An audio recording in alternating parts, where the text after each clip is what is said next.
Hi everyone, and welcome to the Climate Career Kit podcast. This is your host, Aishni Garg. If you are a high schooler looking for direction in climate change related careers, tune into every episode for advice from the diverse leaders in climate jobs today and learn about new and exciting opportunities that you can pursue. Today's guest is Katherine Heidel, who is an environmental engineer at Tetra Tech. We are so excited to have you for the third episode of the Climate Career Kit. Thank you so much for joining us. Oh, thanks, Aishni. It's great to be here. To start us off, how would you describe your job to a group of high schoolers? So I work in environmental consulting, which means my company works for different clients. So we're hired for jobs or projects of can be varying lengths or budgets. And they could be small with with a few staff, or large projects with a lot of staff. And for me in particular, my office of Tetra Tech, we do mostly work for the state of California. So in the state of California, so our clients tend to be state and local governments, or even industry, but typically within the state of California. Well, that's like a really impressive job. So what does a regular day look like for you on a day-to-day basis? I do most of my work on the computer. So for me personally, my day typically looks like sitting in front of the computer. Um, but that in general, environmental engineers in consulting roles can have really different job profiles, including field work. So for example, taking like going out into the field and taking water samples or soil samples.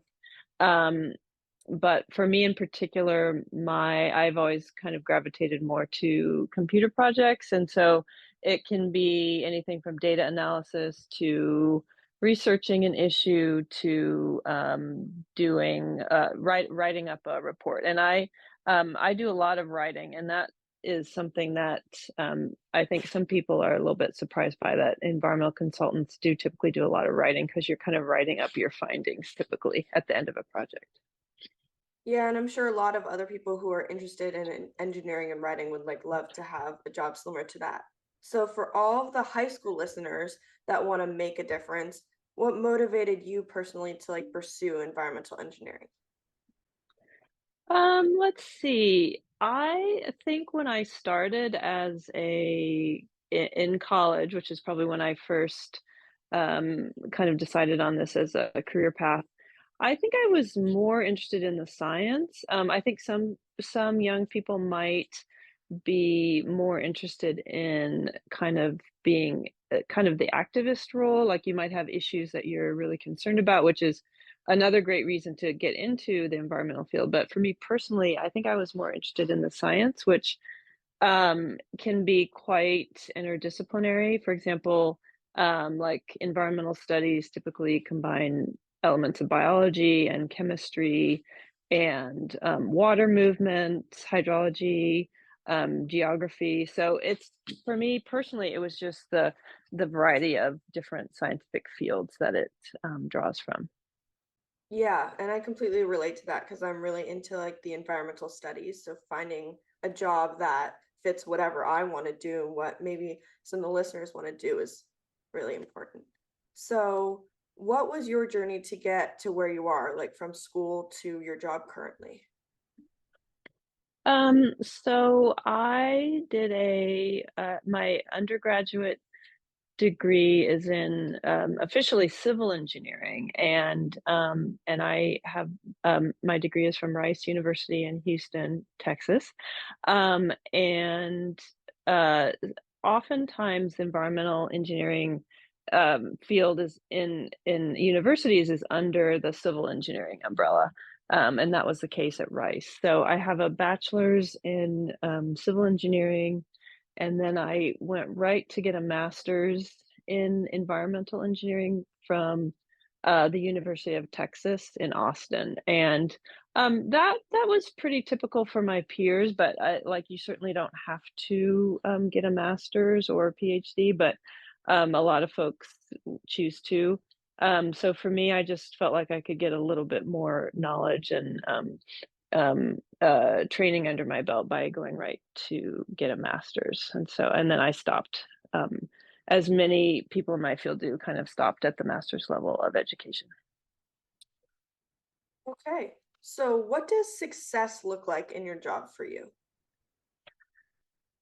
Let's see. I would say um, maybe a couple things. One, to um, really figure out what our client is looking for and how best to serve the needs of the project. And that can vary from project to project. And also what's really important is to figure out how to communicate results to a lay audience in some cases. So it might be people that don't have a technical background. So the communication piece is really important. So, and I enjoy that part of my job, like trying to figure out how to present data and present, in whether it's charts or graphs or text or graphics, that really kind of conveys the important ideas to both a technical audience and a non-technical audience.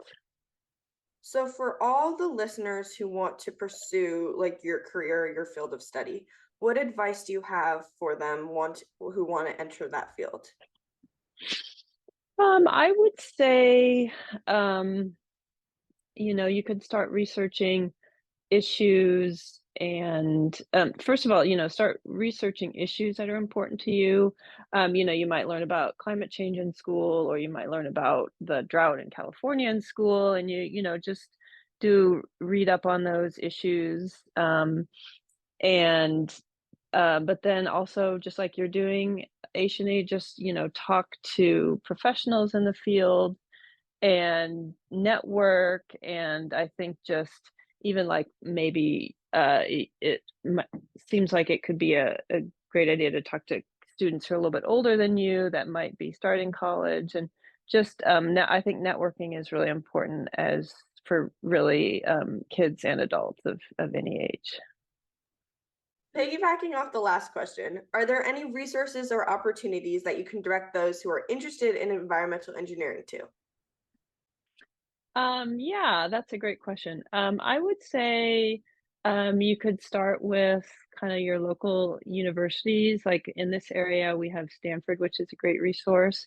And Stanford does a lot of lectures and has even online webinars and stuff that anyone can get access to.